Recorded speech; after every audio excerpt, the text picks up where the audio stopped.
అందరికీ నమస్కారం. 24వ తేదీ మధ్యాహ్నం మేము ఇక్కడి నుంచి బయలుదేరాలి. ట్రైన్ వచ్చింది కానీ మధ్యాహ్నం భోంచేసిన తర్వాత వెళ్ళాలని చెప్పన్నారు.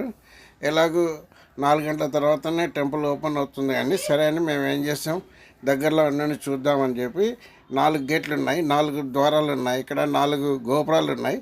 ఆ గోపురాలు చూసుకుంటూ నార్త్ గోపురం వచ్చేసాము. ఇది ఇక్కడ నుంచి మనం వెళ్ళాలనుకున్నాము. ఇక్కడనే లాకర్ ఉంది, లాకర్లో పెట్టాము. ఇది మెయిన్ టెంపుల్కి లోపల పోయే భాగం ఇది.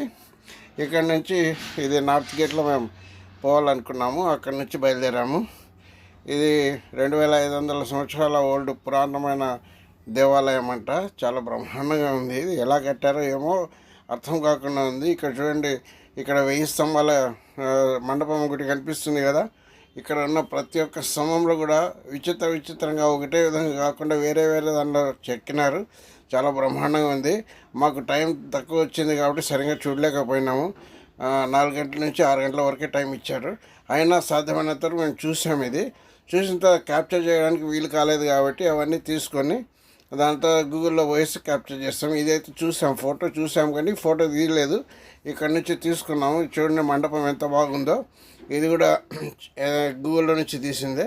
తర్వాత ఇదేమో మనం డైరెక్ట్గా చూడొచ్చు కూడా. ఇక్కడ టెంపుల్ ఒక మండపం ఉంది, దాంట్లో షాప్స్ పెట్టారంట. దాంతో తీస్తారు, దాన్ని తీసి ఏదో ఇక్కడ ఉన్న శిల్పకళ అంతా చెడిపోతుందనే ఉద్దేశం తీస్తారు. నెక్స్ట్ మేము వెళ్ళాల్సిన టెంపుల్కి వెళ్ళాము. ఇది మధుర మీనాక్షి టెంపుల్ చూస్తున్నాం కదా. ఇది కూడా గూగుల్ నుంచి తీసిందే. అది మనకు అర్థం కావాలని చెప్పి ఇది పెట్టాము. మెయిన్ గర్భగుడి ఈ విధంగా ఉంటుందండి. చూసాము, చాలా సంతోషం వచ్చింది. మీరు కూడా నమస్కారం పెట్టుకోండి. అన్నీ అనుకున్నదంతా బహుశా జరుగుతుందేమో మనకు.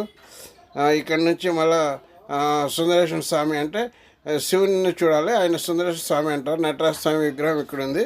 ఇదే విగ్రహాన్ని చాలా దగ్గరలో చూస్తే ఎంత బాగా కనిపిస్తుంది చూడండి. సో ఎప్పటితో కట్టిన విగ్రహాలు ఇంకా బ్రహ్మాండంగా ఉన్నాయి. ఇవి సుందరేశ్వర స్వామి ప్లస్ మీనాక్షి ఇద్దరు కలిసి ఉన్న ప్లేస్ ఇది. సుందరేశ్వరం అంటే మామూలుగా శివున్నే సుందరేశ్వరం అని చెప్పి అంటారు ఇక్కడ.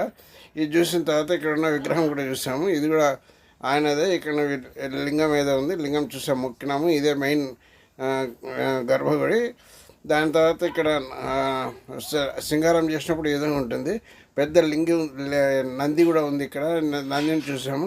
దాని తర్వాత కింద ఈ ధ్వజస్తంభం దగ్గర ఇంకొక నంది ఉంది, అది కూడా చూసాము. మండపంలో నందిని పెట్టారు. చాలా బ్రహ్మాండంగా ఉంది. మీరు కూడా వీలైతే ఒక్కసారి వచ్చేయండి. మేము చాలా సంగతి చూడాలి కానీ టైం లేక మేము చూడలేదు. చుట్టుపక్కల చాలా ప్రదేశాలు ఉన్నాయంట, అవన్నీ చూడాలి. మేము ఆల్రెడీ చూసాము ఒకసారి. అది ఇంకో వీడియోలో మీకు తెలుపుతాను వీలైతే. దయచేసి ఈ వీడియో మీకు నచ్చితే తప్పకుండా నాకు కామెంట్ చేయండి. కామెంట్ చేస్తే నేను కూడా సంతోషపడతాను. ఇంతటితో మా యాత్ర ఇక్కడ ముగుస్తుంది. ఇప్పుడు మీకు నచ్చితే దీన్ని లైక్ చేయండి.